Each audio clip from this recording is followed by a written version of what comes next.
இந்த வீடியோவில் என்ன பார்க்க போகிறோன்னா பரபரப்பாக நடித்த விஜயின் படத்தை தான் நம்ம பற்றி பார்க்க போகிறோம்.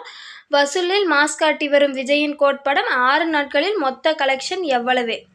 விஜயின் கோட் வெங்கட் பிரபு இயக்கத்தில் விஜய் நடிப்பில் கடந்த செப்டம்பர் 5ஆம் தேதி கோட் படம் வெளியாகி இருந்தது.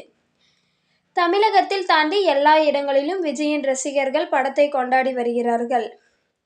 ஏஜிஎஸ் நிறுவனம் ரூ. 400 கோடி பட்ஜெட்டில் தயாரித்துள்ள இப்படத்திற்காக விஜய் ரூ. 200 கோடி வரை சம்பளம் பெற்றுள்ளாராம். முதல் நாளில் ரூ. 126 கோடியுடன் தொடங்கி வசூல் வேட்டை தாறுமாறாக நடந்து வருகிறது. பாக்ஸ் ஆபீஸ் யுவான் இசையமைக்க விஜயை தாண்டி பிரபுதேவா, பிரசாந்த், ஸ்னேகா, லைலா என பெரிய நட்சத்திர பட்டியலெல்லாம் நடந்துள்ள இப்படம் ரசிகர்களின் ஃபேவரட் படமாக அமைந்து வருகிறது.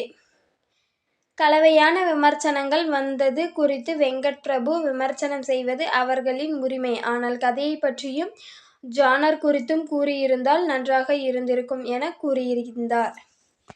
இதோட இவர் அரசியலில் வருவாரா இல்லை மீண்டும் படம் நடிப்பாரா என்று தெரியவில்லை. இந்த சேனலை பிடிச்சிருந்தா சப்ஸ்கிரைப் பண்ணிக்கோங்க, கூடவே ஒரு லைக்கும் போட்டுக்கோங்க. இந்த மாதிரி வீடியோவில் உங்களை நான் சந்திக்கிறேன்.